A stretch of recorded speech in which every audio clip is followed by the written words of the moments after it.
HSSC chairman सहित क्या पूरा स्टाफ बदला जाएगा?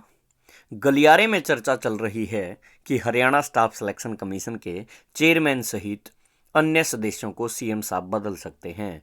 तो अब कैसे होंगी भर्तियां, क्या होगी भर्तियों की रूपरेखा और क्या असलियत में बदलने जा रहे हैं चेयरमैन सहित पूरा स्टाफ? आइए जानिए, वीडियो को देखिए अंत तक और कैसे होगा भर्तियों का प्रारूप वो जान लेते हैं। चुनाव के नजदीक तेजी से हो जाती हैं सरकारी भर्तियां, मगर जब चुनाव नहीं होता तब भर्तियों की याद भी नहीं आती। गलियारे में चर्चा है कि जब चुनाव नजदीक होते हैं तो सरकारी भर्तियां जल्द से जल्द हो जाती हैं। हरियाणा में भाजपा जजपा सरकार कार्यकाल में उतनी तेजी से भर्तियां नहीं हो पाई जितनी तेजी से पिछले कार्यकाल में हुई थी। तब भारत भूषण भारती एचएसएससी के चेयरमैन थे। वे लगातार 6 साल तक चेयरमैन रहे और आज भी लोग उन्हें याद करते हैं। लोग कहते हैं कि हमारे तो पहले वाले चेयरमैन ही सही थे, अब वाले की बजाय। आपकी क्या राय है? कमेंट बॉक्स में कमेंट अवश्य करें, कौन से चेयरमैन सही आपको लगे। उसके बाद 3 साल पहले एचएसएससी का नया गठन किया गया। पिछले सदस्यों में से सिर्फ भोपाल सिंह खदरी को बतौर चेयरमैन बनाकर नए सदस्य नियुक्त किए गए, मगर सरकार ने सीईटी लागू कर दिया और सरकारी भर्तियां फंस गई। अब ग्रुप सी और डी की भर्तियां अदालत में लंबित हैं, मगर चुनाव नजदीक आता है तो एचएसएससी ने ग्रुप सी के लगभग 10,000 और ग्रुप डी के लगभग 11,000 चयन सूची जारी कर दी। सूची भी आधी रात को जारी की। सरकार की स्पीड भी इतनी तेज है कि छुट्टियों में ही उन्हें ज्वाइनिंग देनी पड़ रही है।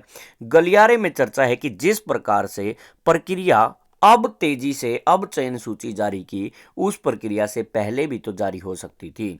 अदालत से तो स्पष्ट आदेश अभी तक भी नहीं आया, तो फिर अब कैसे भर्तियां कर दी? ये भर्तियां पहले क्यों नहीं हो सकती थी जब अदालत से तो अभी भी केसों का निपटारा नहीं हुआ?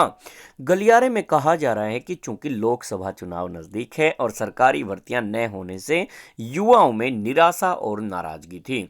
मुख्यमंत्री मनोहर लाल चाहते थे कि पहले ग्रुप सी का रिजल्ट घोषित हो, फिर हुआ क्यों नहीं? उन्होंने बयान भी जारी कर दिया था, मगर परिस्थितियां ऐसी बनी कि पहले ग्रुप डी का रिजल्ट घोषित करना पड़ा। परिस्थितियां कुछ नहीं बनी थी, चाहते तो पहले भी घोषित कर सकते थे, लेकिन समय पर हाईकोर्ट नहीं जाते, फिर एक बहाना बन जाता है कि परिस्थितियां ऐसी बनी। परिस्थितियां तो सब कुछ इनके फेवर में थी, जैसा ही चाहते वैसा कर सकते थे, मगर नीयत और नीति में फर्क सामने देख सकते हैं। अब आयोग के चेयरमैन और सदस्यों का कार्यकाल इसी महीने पूरा हो रहा है और चर्चा है कि सरकार 2 विकल्पों पर विचार कर रही है। एक विकल्प है कि मौजूदा आयोग को निरंतर बनाए रखा जाए क्योंकि भर्तियों की प्रक्रिया चल रही है, और दूसरा, अदालत में केस भी लंबित हैं। दूसरा विकल्प है कि पूरे आयोग को नए सिरे से गठित किया जाए, यानी कि चेयरमैन सहित पूरे के पूरे मेंबर्स गण बदले जाएं, मगर इसकी संभावना बेहद कम नजर आ रही है। मुझे भी इसकी संभावना बेहद कम नजर आ रही है, क्योंकि यदि बदलने ही होते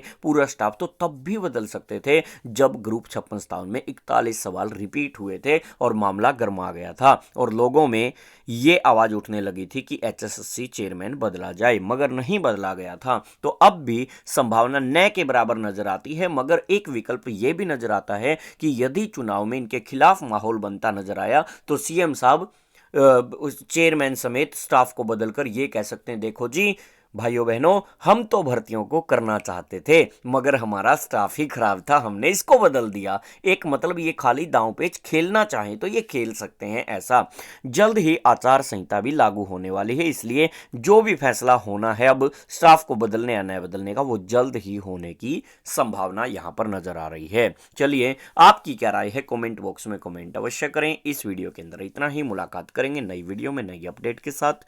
okay, take care, bye bye, thank you.